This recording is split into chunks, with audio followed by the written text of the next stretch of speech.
Closed captioning for News 12 is brought to you by Kenneth Nugent. From the station that's on your side, this is News 12, First at 5.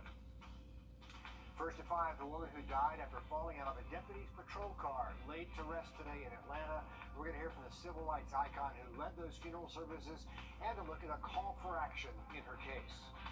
And the record high inflation hitting local families and hitting them hard. In just a moment, we check in with Golden Harvest on how they're still serving the community while fighting the price sticker surge. So we begin with a look at the weather, a little bit of break from the hot weather today, and the weekend's supposed to be even better. Yeah, we'll definitely take that, Riley. Every degree counts. I know, and I'm really looking forward to the cooler mornings. That's where we're really going to notice the difference this weekend. But so far today, it's been fairly cloudy. That's kept our temperatures in check again. And you can really tell behind me who has seen that. We'll have an update on that weekend forecast in just about 10 minutes. All right, thanks for that, Riley. We are working to learn more about two deadly accidents this morning, just minutes apart from each other. The first one happened on Mike Paget Highway just before 4 a.m. The coroner confirms 77-year-old Coy Plummer died in that crash. The second one, that happened on Bobby Jones Expressway near the exit ramp from I-20. Deputies say they responded to a car flipped over and the person was dead inside. We have not confirmed their identity yet, but of course we'll pass it along as soon as we know it. New first at 5, the body of a missing Lake Murray boater has been found, according to the South Carolina Department of Natural Resources. On July 31st, a man was reported missing near Acapulco Island and Dreher Island State Park after he went into the water and never came back up. He was identified as 31-year-old Terrence Butler. Butler was an employee with the Department of Juvenile Justice. He was also a corporal in the National Guard and father to a 4-year-old.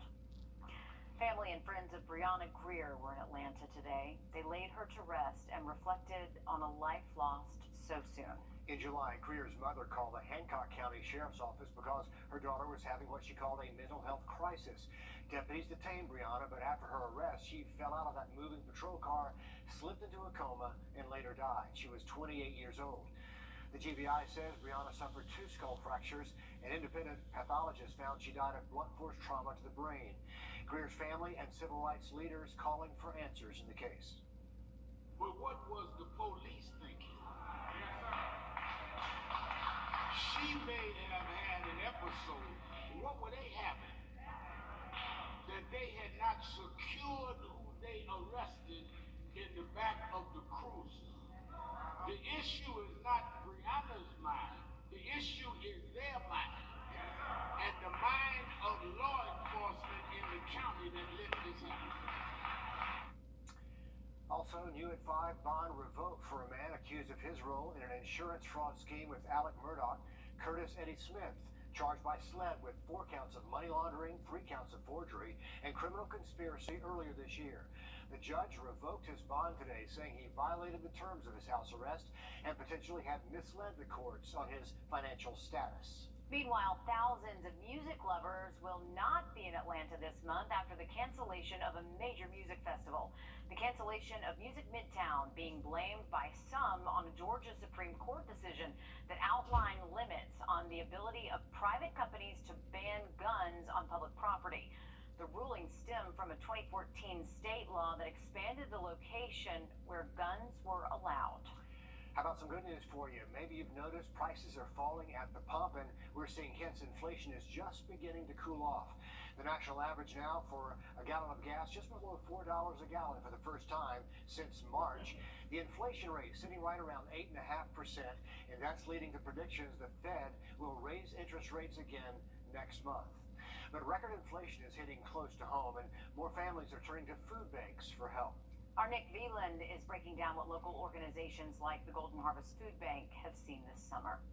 The demand for food banks over the summer rose significantly from last summer, and Golden Harvest CEO says this can show us where the economy is. We're also seeing an increase at our soup kitchen. You know, we run a soup kitchen downtown 365 days a year. We're seeing about a 29% increase in the number of people that are showing up at the soup kitchen, which tells us a little bit about the economy. Amy Brightman continues to see rising costs play a factor with those not being able to eat. She realizes the role that Golden Harvest serves. We all know that affordability is really an issue right now with the cost of rent and food and gas prices skyrocketing. A lot of families are finding themselves needing the food bank, needing our partners more than ever. Now that school has started, Columbia County says that they're budgeting for the rising costs.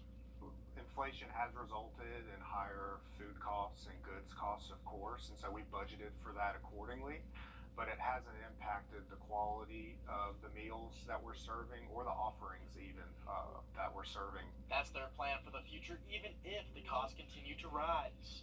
We're going to continue to assess the school nutrition program financially each year during the budget process and see where we stand and make any adjustments that are needed in future years. Golden Harvest will continue to help those in need with soup kitchens and held other various back-to-school events.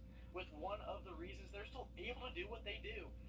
Well, we simply couldn't do what we do without the support of our community. You know, our volunteer program, people that come and serve at our soup kitchen or in our warehouse across the street helping us sort food. If you're looking to volunteer or find a food bank near you, we'll have a link on WRDW's website.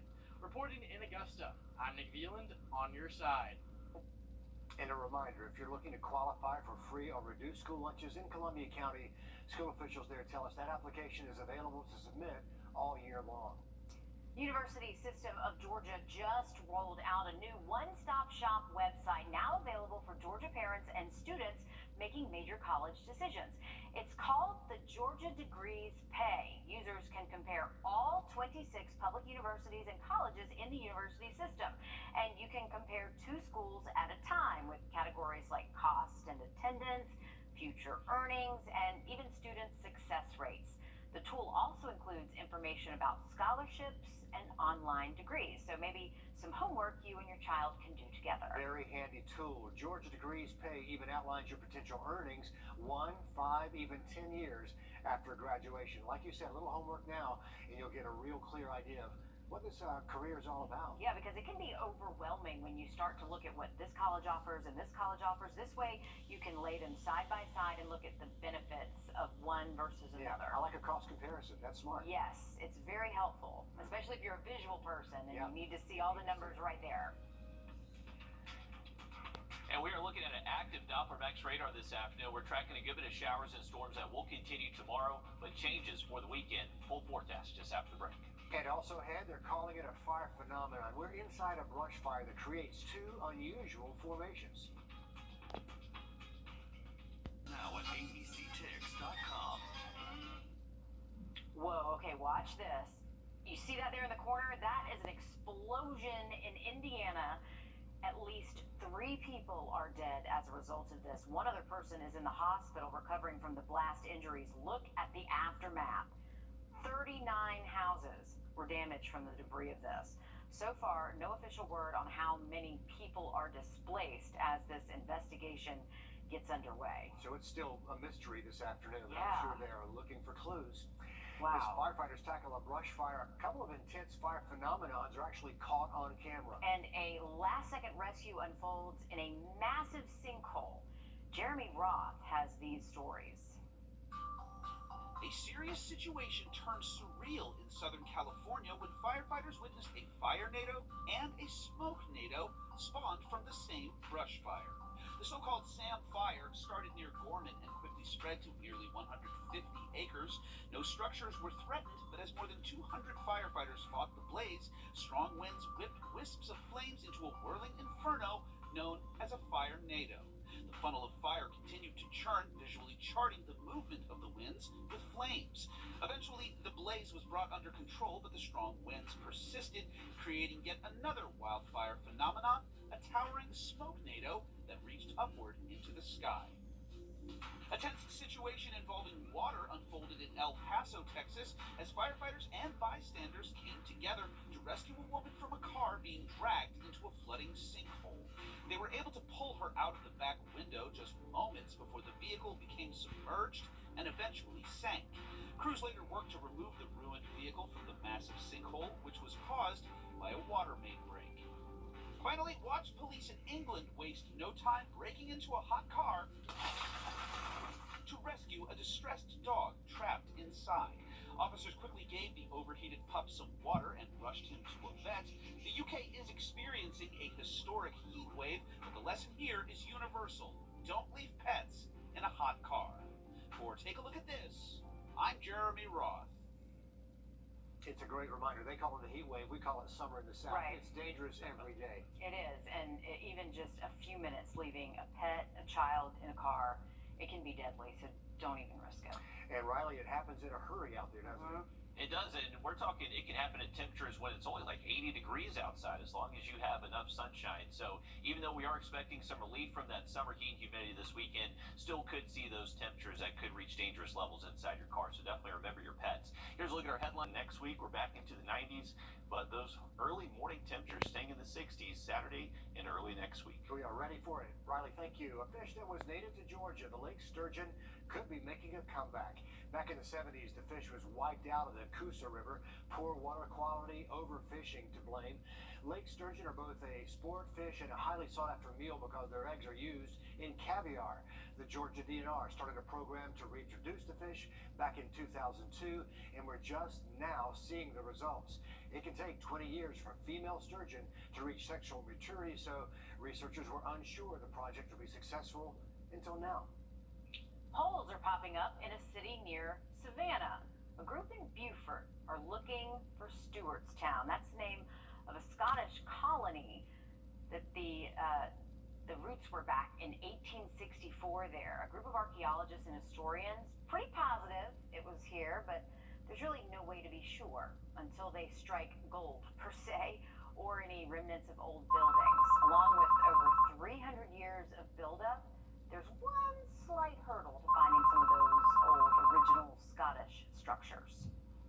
The Spaniards came up in kind of a flotilla of small ships, 3 ships, and they burned Stewartstown to the ground. So this is a one-week test case just to see what we can find, and if there's things we encounter that are worth coming back and exploring, we'll come back for another week and open bigger holes.